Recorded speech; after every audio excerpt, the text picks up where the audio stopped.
Camille had driven 2 hours from Denver to deliver a single sentence.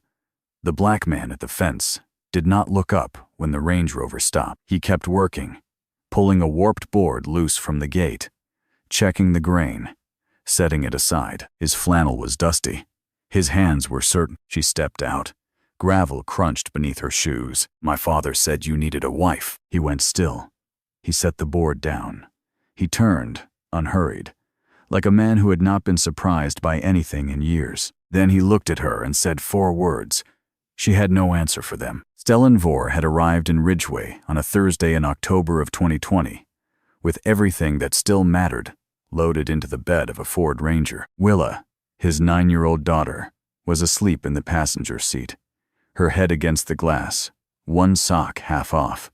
He did not wake her when they crossed the county line. He did not look back at Denver either. There was nothing behind him he needed to see again. The farm had belonged to his late wife's father, a man named Gus, who had worked the land for 31 years and died of a stroke in the spring of 2017, leaving the property to his only daughter. She had never wanted to sell it. She had also never wanted to move back to Colorado. So it sat, the fence post slowly leaning, the chufa going to seed, the barn roof patching itself with rust. For 3 years it waited. Then Gus's daughter died too, and the farm passed to her husband, who drove out on a Thursday in October with a 9-year-old asleep in the front seat and no particular plan beyond getting through the next season. Stellan fixed the roof first, then the fencing along the north edge, then the water line to the barn, which had cracked somewhere underground and required 3 days of digging by hand. He did not hire anyone. The work took most of the winter, and he was grateful for that. Grateful for the cold.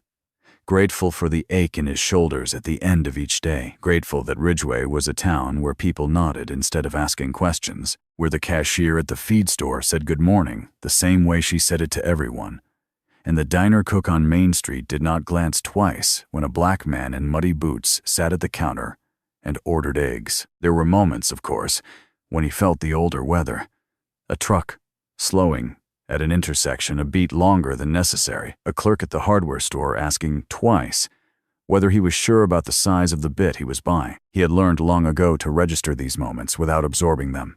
He paid in cash. He did not explain.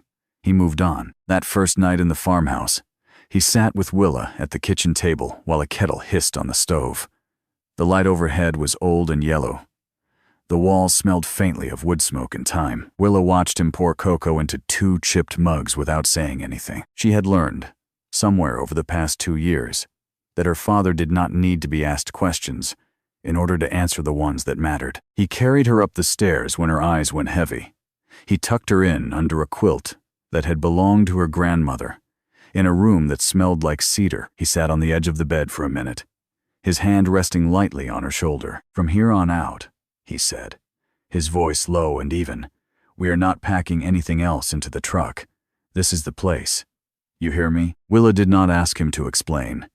She did not ask about Denver, or the house they had left, or the woman whose photograph was wrapped in tissue paper at the bottom of his duffel. She just held onto his hand until her breathing slowed, and then she let it go. He stood in the hallway afterward and listened to the wind move through the cottonwoods. Raymond Hart had moved in next door 11 months before Stellan arrived. He was 70 years old, recently retired, and he had bought the adjacent property because he wanted to be somewhere the sky was not blocked by buildings. He had built something once, something significant, and now he wanted to spend his mornings looking at the Cimarron Range. He had not expected a neighbor. Their first meeting happened because one of Raymond's 2 black Angus cows walked through a gap in the fence on a Wednesday afternoon and found its way to the water trough behind Stellan's barn. Stellan walked the animal back without saying much. Raymond said, "Thank you." That was the extent of it. The following Friday, Raymond showed up at the fence with 2 mugs of coffee. Stellan accepted one without comment. They stood there for about 20 minutes, watching the light move across the peaks. Raymond left when the coffee was gone. He came back the next Friday, and the one after that. By March, it had become a ritual that neither of them had named. Raymond brought the coffee. Stellan was always already at the fence. They did not talk about what they had done before, who they had been, where they were going.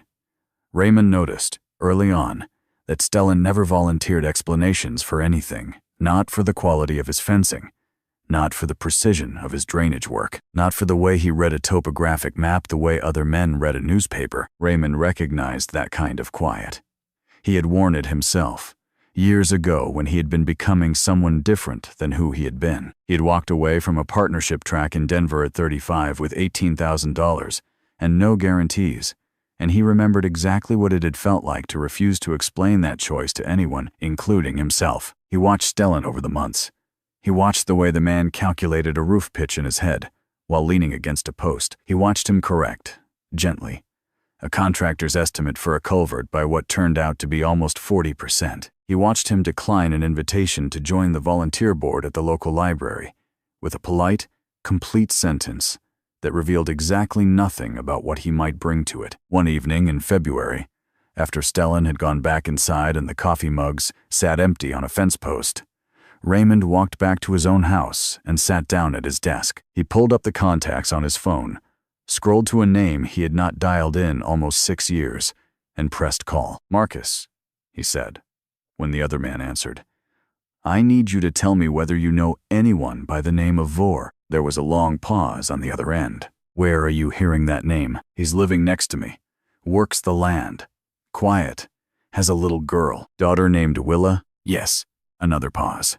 Longer this time. "I am not going to tell you anything he hasn't told you, Ray. He has earned his quiet. You can take that as an answer." Raymond did not press. He thanked Marcus and hung up. He sat at the desk for a while afterward, looking out the window at the dark shape of the barn across the property line. He had been a lawyer long enough to know how to read a silence. The man next door had been someone, somewhere, and had chosen to stop being that person. The choice had been deliberate, and it had cost him something Raymond could not see from here. In the morning, Raymond made coffee in 2 mugs and carried them out to the fence. Camille Hart was 37 years old and ran a company with 14 locations and 460 employees, and she managed all of it with a precision that left very little room for the unexpected. She drove up from Denver once a month, usually on a Saturday, in a black Range Rover, stayed 2 nights, helped her father with whatever he could not manage alone, and drove back. The visits had a rhythm. She liked rhythms. She had seen the man next door before she had been formally told he existed. On her 3rd or 4th visit, she had been standing at her father's kitchen window while the coffee brewed, watching someone replace fence posts in the field, across the way.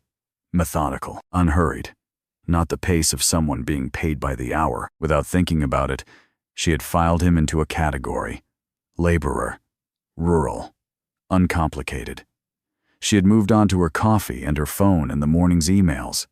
She had not looked at his face. She had not noted his color. She had simply slotted him into a shape that did not require her attention, and she had felt nothing about the slotting, which is how the most efficient versions of these slottings always feel. Her father mentioned him in passing a few times after that.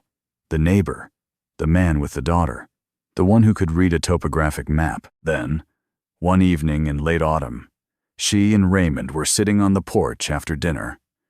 The air was sharp. The sky over the Cimarron Range was that particular blue that only happens for about 20 minutes, between sunset and full dark. Raymond looked out toward the fence line, and he said something quiet that Camille either heard wrong or heard right and simply did not understand. She asked him to repeat it.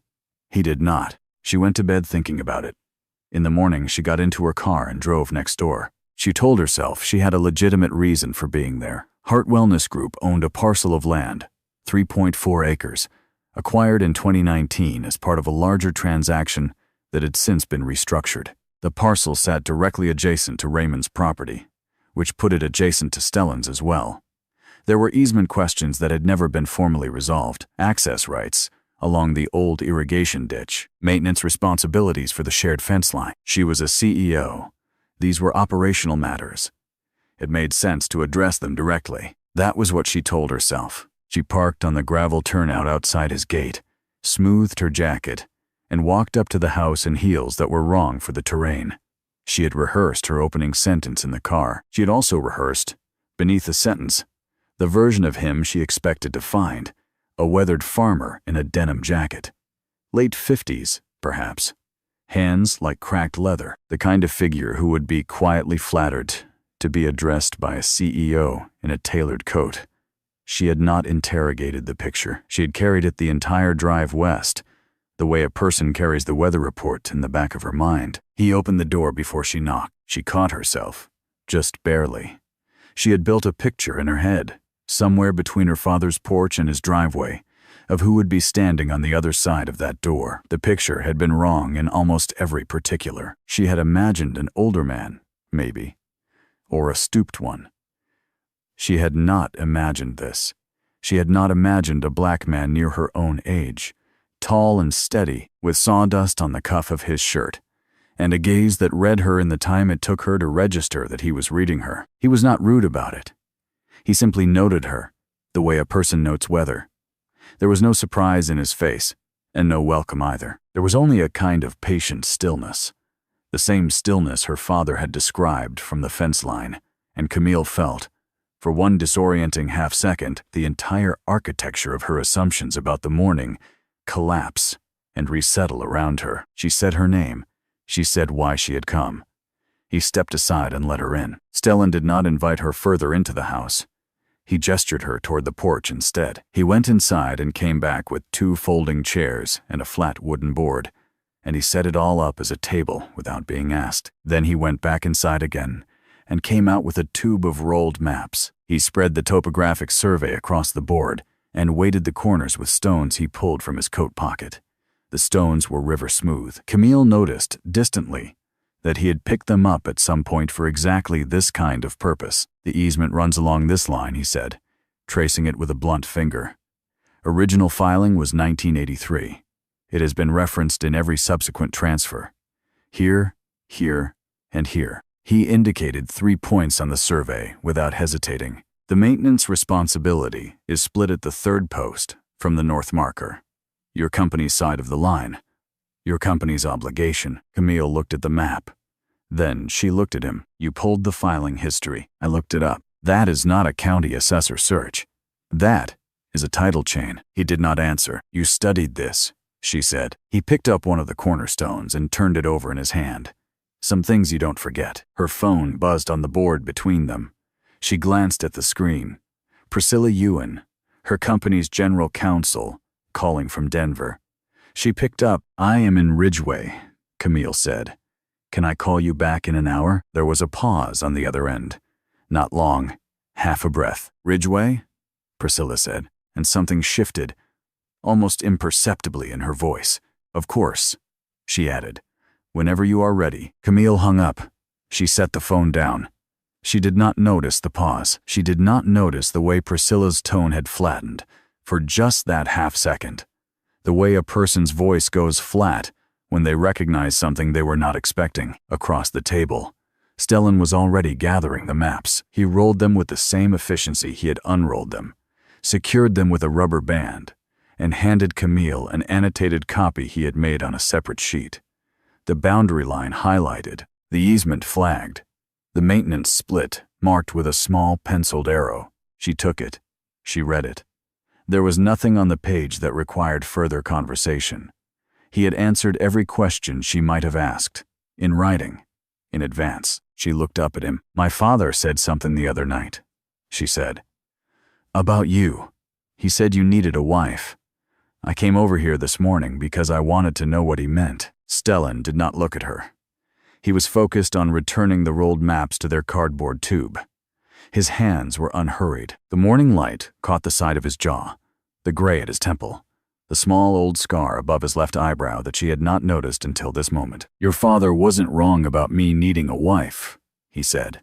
He was wrong about what that means. He set the tube down on the porch boards. A man like me, in a place like this, with a child like Willa, people expect a shape, a woman in the kitchen, a second income, a second voice at the parent-teacher conference. Your father is old enough to remember when that shape was the whole world. He sees me alone out here, and he reaches for the only word he has for what I am doing without one. He looked at her finally, direct, mild. I do not need a wife. I need to keep my word to my daughter. Those are not the same sentence. He went inside. The screen door closed behind him without a sound. Camille sat at the wooden board in the morning light with the annotated survey in her hands and the Cimarron Range at the edge of her vision, and she turned the sentence over in her mind the way he had turned that stone. She could not find the loose edge of it. She could not find where to pull. Doran Keswick found out about the second visit on a Tuesday. Rural towns talked. A Range Rover with Denver plates at the same farm twice in 8 days was the kind of detail that moved through Ridgeway without anyone intending it to. By Tuesday afternoon, it had reached the desk of a man who had a standing arrangement with the bookkeeper at the Ridgeway feed store, who happened to be the cousin of his wife's hairdresser. Keswick was 61. He had been Heart Wellness Group's chief operating officer for 6 years. He had joined the board 14 months before Camille's father, Raymond, had stepped down. He called a private research firm in Colorado Springs he had used before and gave them a name, Stellenvor. What came back 2 days later was a gap. The name appeared in Colorado, records going back to birth, and then, after 2020, almost nothing. No business registrations, no professional filings, no civic board memberships, no conference appearances, a property deed for the Ridgeway farm, a truck registration, a library card. Keswick read the report twice. He sat with it for an afternoon. When a man that age had that kind of professional void, it meant one of two things. He had failed spectacularly and retreated, or he had succeeded spectacularly and disappeared on purpose. The first type was harmless. The second was leverage. He authorized a deeper pull, and he set the cost against the discretionary account he had managed, without board oversight for 6 years. On the phone with the lead investigator, he was specific. "I want criminal records," he said. "Sealed if you can get them. Civil judgments. Anything with a court file." He paused. African-American male, mid-30s to early 40s, unverified background, currently advising the CEO of a major Colorado healthcare company. "I want to know what we are dealing with." The investigator was a 30-year veteran of his field. He registered the order of the descriptors. He registered the cross-check request. He did not comment. He had learned, over those 30 years, that the easiest way to lose a client was to point out what the client did not want pointed out. He took the assignment and hung up. Keswick was not, by his own measure, a racist. He had sat through 3 diversity training sessions at the company in the past 5 years. He had signed off on the board's most recent inclusion statement. He understood, when pressed, that none of those things prevented a man in his chair from doing what he was doing now. He simply chose not to dwell on the distinction. That evening, Keswick met his personal attorney for a drink in the back booth of a steakhouse on 17th Street. "She has been driving to Ridgeway," he said, "twice in 8 days. She is taking advice from somebody we cannot put a name to." The attorney swirled his bourbon. "She has been visiting her father.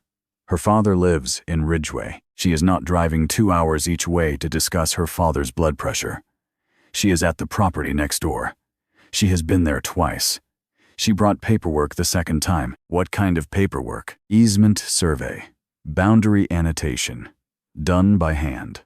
The kind of work an associate at a Denver firm would charge $900 for. The attorney looked at him over the rim of his glass. "Doran, what exactly are you afraid of?" Keswick smiled, briefly, without warmth. "I am afraid that the board will hear, in 6 weeks, that the CEO of this company has been making strategic decisions based on the counsel of a man none of them have heard of. I am afraid they will not understand why. And I am afraid that, by the time they ask the question, the answer will not be one I can frame for them." He set his glass down. "I need to get ahead of it.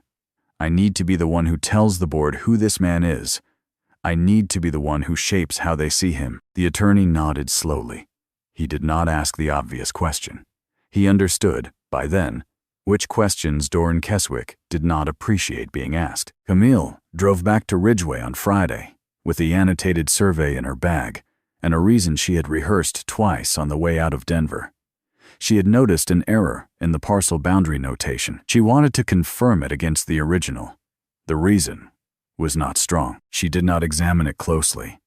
She let herself believe it, and drove the 2 hours west without the radio on. Stellan was on the north fence when she arrived, a section that ran along the dry creek bed where the posts had been sinking for years in the soft bank. She parked at the gate and walked out to him in heels that were, again, wrong for the terrain. He did not comment on that. They went along the fence line together. He pointed out where the creek bed had shifted 16 inches east over the past decade, taking a thin strip of soil with it and undercutting 3 of the posts. He had already staked the new line. He would reset the posts before the ground froze. Most people only see what is flowering, he said, crouching to press his thumb into the soft earth near a post base. They miss what is moving underneath. She was not sure if he was talking about the fence. She asked about his wife without planning to. The question came out while she was looking at the mountains rather than at him, which was probably why she let herself ask it. He did not break stride. She was brilliant, he said. She made everything look easy, including leaving. He said it without bitterness. The way a person states a fact about weather. It had happened. It was part of the landscape now. Camille did not respond. There was nothing to say that would not have been smaller than the silence he offered instead. They were almost back at the truck when the back door of the farmhouse opened, and Willa came out carrying a plate covered in a dish towel. She was 9 years old and moved with the deliberate calm of a child who had learned to read rooms early. She saw Camille and stopped, assessed her without expression for a full 3 seconds, then continued to her father and held out the plate. "Ham and cheddar," she said. "I made 2. Stellan took 1/2.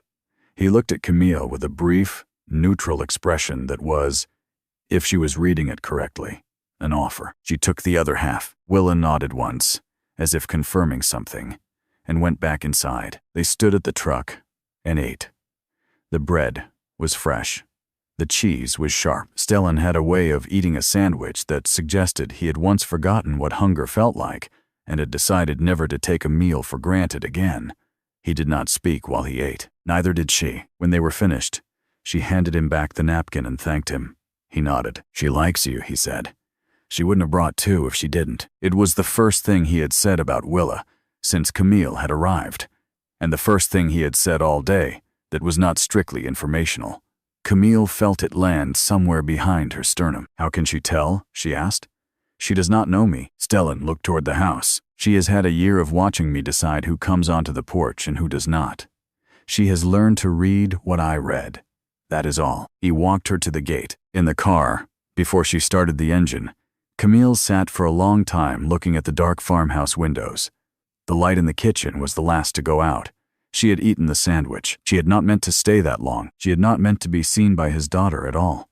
And she could not have explained, if asked, what she was waiting for as she watched that last window go dark. She started the car and drove east into the dusk. The board meeting happened on a Wednesday, 10 days before the Saturday coffee. Keswick presented the VantageMed acquisition with clean slides and conservative projections. The offer valued Heart Wellness Group at $340 million, with VantageMed taking controlling interest after 18 months, and Camille retained as a figurehead CEO for no less than 3 years. The language around that last part was careful. Keswick had chosen the words thoughtfully. She did not say yes.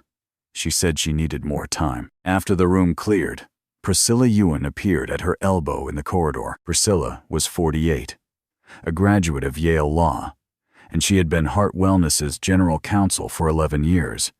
Raymond had hired her 2 months before he retired. She was the kind of attorney who did not waste a sentence in either direction. "There is something you should look at," she said, "before you form a position. The trust provisions in the original charter, the ones your father included in 2003. Section 9. I know what is in the charter." Priscilla looked at her for a moment. "Read it again," she said. Then she walked away. Camille spent an hour that evening with Section 9 on her screen. The language was dense and specific. She was not sure she understood all of it. She was not sure Keswick did not. She closed her laptop after midnight and lay in the dark, and for the first time in a year, she could not parse what she was feeling well enough to name it. Saturday morning, the True Grit Cafe on Main Street was half full when she arrived. Stellan was already there. Corner table, window facing Main Street, work boots that were as promised in the brief text exchange earlier in the week. Not clean. 2 cups of black coffee on the table, which he had ordered without knowing what she drank, and he had been right, and he did not mention it. They talked for over an hour. Not about the company at first, about Willa's growing fixation with agricultural engineering textbooks she was checking out of the Ridgeway library, 3 at a time, and reading at the kitchen table, with a notebook open beside them, about the particular silence of Ridgeway in December, when the summer people left and the town went back to being itself, about Raymond's 3 failed batches of goat cheese, which had ended with him standing at the kitchen sink at midnight, asking the cheesecloth what he had done to deserve this. Camille found herself laughing. Twice. Both times surprised her. Then Stellan asked without preamble, "What keeps you up at night about the company?" She had been asked versions of this in board meetings, on investor calls, on the intake forms for executive coaching retreats she had attended and found mostly useless. She had a practiced answer. It was careful and calibrated and true about nothing. She did not give it. "Someone is trying to sell something my father built," she said, "and call it growth." He did not nod along. He did not reframe it or offer a perspective. He just let the sentence be there. Then he reached for the coffee pot and refilled her cup. That was all, and somehow it was enough. Enough to make her keep talking for the next several minutes about what her father had actually built, about the way he had started in a strip mall in Fort Collins with $18,000, and her mother standing in the parking lot saying, "What do you need me to carry?" About the way he had said, every year, at every staff meeting, that the only thing they sold was time. Time for people to get well. And you could not put that on a balance sheet and call it a number. She talked. Stellan listened. Outside the window, a dog crossed Main Street and disappeared between 2 parked trucks. On the sidewalk afterward, she stood in the cold before getting into her car. The second investigative report on Stellan Vore arrived in Keswick's inbox on a Monday and contained the same absence as the first.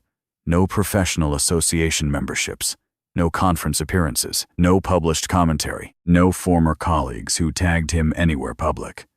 The firm in Colorado Springs noted that this level of deliberate profile reduction was unusual and typically required legal counsel to achieve. Keswick read the note twice. The sealed records cross-check had come back empty.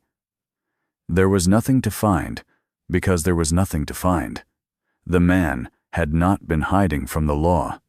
He had been hiding from his own name. Keswick had his attorney draft a memo to the full board, arguing that the trust provision Priscilla had referenced was legally dormant, that Colorado statute established a 20-year activation window, and that a provision unreferenced in board minutes since 2003 had effectively lapsed. The memo cited 3 cases. Keswick circulated it the day before Camille was scheduled to review the charter with outside counsel. She read it. Then she read the charter again.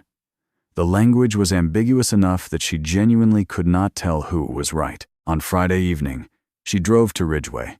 Not for any stated reason. She told herself she was checking on her father, which was partly true. She stopped at the weekend farmers market on Main Street, which was winding down, the vendors packing their tables, and she was looking at a bin of late-season apples when a small voice spoke at her elbow. "Those are Fuji's," Willa said. "They are okay. The Honeycrisps are better." Camille looked down. The little girl pointed to the next table over. They moved together. Camille bought a bag. Willa told her that the best way to store them was stem side down in a cool, dark place, which her father had explained to her in September. "He explains a lot of things," Camille said. Willa considered this. "He knows a lot of things," she said, the distinction apparently important. Across the market, Stellan had seen them. He stood in the middle of the aisle between 2 tables of winter squash, a canvas bag over one shoulder, and he did not close the distance. He watched his daughter standing comfortably beside Camille, pointing at apples. He stayed where he was until they looked up, and Willa waved him over. That evening, alone at the kitchen table after Willa was in bed, he made a phone call. The number he dialed had a Denver area code, and it rang 4 times before the man on the other end picked up. "I need to ask you about something," Stellan said. "I figured you would call eventually," the man said. Stellan asked about Heart Wellness Group, about the charter provisions from 2003, about the specific legal argument Keswick's attorney had constructed, and about a name. Doran Keswick. The man on the other end knew 2 of these 4 things, and took 20 minutes to work through the third. The provision does not lapse, he said finally. The Colorado case Keswick is citing was reversed on appeal in 2016. The reversal is buried. You would have to know to look for it. Stellan said nothing for a moment. Are you going to tell her who you are? The man asked. Not tonight. On Saturday morning, before 7, he drove the 2 hours to Denver for the first time in 4 years. He parked 2 blocks from the Heart Wellness Building on 17th Street. He went in through the main entrance. He left a manila envelope with the front desk attendant. Inside was a 2-page analysis he had written by hand the night before. The charter provision language broken down section by section. The Keswick memo addressed point by point. The reversed Colorado case cited with its full docket number. No signature. No name. Only a handwritten note. At the top, the provision does not expire. Ask Keswick what year he joined the board. He drove back to Ridgeway. He did not call. He did not wait. Camille read the envelope's contents at her desk at 8:45. She read it twice. She thought about the man at the fence 3 weeks ago who had said 4 words. She still had not entirely answered. She confirmed Keswick's board start date in the corporate records that afternoon. 2019, 14 months after her father had quietly extended the charter provision during a routine annual filing without entering it into the board minutes. Because it was a protective measure he hoped he would never need, Keswick had joined knowing the provision existed. He had built the entire VantageMed proposal around the assumption that Camille would never find it. She went to his office at 4. She did not bring notes. You knew about the trust provision when you joined the board, she said. Camille. The memo addresses the provision. It is legally dormant. 2 senior partners signed off. The Colorado case you cited was reversed on appeal. 2016. A beat. Very brief. Then his expression hardened. You have been driving to a farm in Ridgeway to take advice from a man who shovels hay. A man whose background no one on this board has been able to verify. Is that how we are making decisions now? Are we letting some black laborer with a library card and a hand-drawn map run a $400 million company? The sentence landed in the room like a dropped glass. He realized, immediately, that he had let something slip. He tried to recover. Camille raised one hand and stopped him. No, she said quietly. We are making decisions based on a document your attorney misrepresented to this board. And we will be discussing the rest of what you just said in a different room, with different people. She went directly to Priscilla's office. Priscilla was waiting. On the desk, the minutes from an internal leadership meeting in the spring of 2022, 5th paragraph. A recommendation, attributed to Doran Keswick with 3 co-signing signatures, that the incoming CEO not be briefed on the charter provision. Camille read it twice. The room was quiet. At 6:30, she drove west. Not toward downtown. Not toward her father. Toward the farm. 2 hours and 50 minutes without the radio. The sky went from orange to purple to black. When she turned onto the gravel road, the only lights were the stars and the single lamp on his porch. He was on the porch steps in the dark, the way someone sits when the day has been long enough that the quiet outside matches the quiet inside. She parked. She crossed the yard and stopped in front of him. Who are you? He was still for a moment. The lamp above him hummed faintly. Someone who read the same kind of agreement 12 years ago, he said, and did not catch it in time. He told her then, not everything, not all at once, but enough. Hartwell Capital, Deputy CFO, a restructuring proposal misrepresented to investors. He had seen the edges and had not pressed. Because he had been 30 and trusted the men above him, the structure collapsed 2 years later. Several people lost everything. His wife had been watching it from inside her own firm. She had flagged it through channels. She had been quietly moved to a different division. She was driving home from a deposition when she died. He did not draw a line between those things. He did not need to. I left Denver, he said, because I did not want to be the person who saw things clearly and still let them happen. I had already been that person once, and I wanted to leave the rooms where I had to prove twice what other men in those rooms only had to say once. I was tired. Camille sat down on the bottom step. not close. Just there. Neither of them said anything else for a while. The emergency board meeting was called for a Thursday. Camille presented the 2022 internal document first. She read the relevant paragraph aloud without commentary and set it in the center of the table. The room was quiet. 2 of the 3 board members who had signed it asked to speak with their attorneys before continuing. The third resigned on the spot, sliding her board credentials across the table and leaving without a word. The other 2 submitted their resignations by end of business. That left 7 voting members. The motion to reject VantageMed was raised by Francis Alcott, the board's longest-serving independent member. The vote was 7-2. Keswick's allies were the holdouts. Everyone in the room understood that their position had become untenable. Keswick was suspended pending the independent audit that the remaining board voted to authorize. The auditors would have access to the discretionary accounts he had managed without oversight for 6 years. That evening, Camille drove to Ridgeway.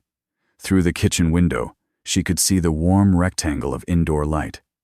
Stellan at the counter, Willa at the table, a book propped against a glass of water. She stood at the gate for a moment. The kitchen light shifted. Stellan had heard the gravel. He came out onto the porch with a folding chair under his arm and set it open beside his own. She walked up. She sat. Willa came out 15 minutes later with her book and her glass of water and settled on the steps below them as if this were ordinary, as if there had always been 3 chairs. The sky above Ridgeway was full of stars, more than she ever saw from Denver. The Cimarron Range was a dark shape to the south. No one explained anything. No one needed to. 3 months later, the audit findings were referred to the Colorado Attorney General's office. Priscilla was confirmed as Chief Operating Officer. One Thursday morning, she placed a single document on Camille's desk, a real estate transfer. Stellan Vore had purchased the 3.4-acre parcel at market rate. He had not negotiated. On a Friday afternoon in late March, the sun still an hour above the western ridge, Camille pulled onto the gravel road. She walked out to the shared boundary line, the old fence that ran between what had been 2 properties and was now something slightly different. Stellan was already there. They stood beside each other. The Cimarrons were pale orange in the lowering light. Behind them, Willa trotted toward Raymond's porch with a folded sheet of paper that turned out to be a hand-drawn map of the south pasture. Raymond watched from his chair and did not get up. No one said anything that needed to be said. There were just 2 people standing at a fence they no longer needed to negotiate over, in the last of a Friday's light, and neither of them had been looking. That was the only reason they found each other.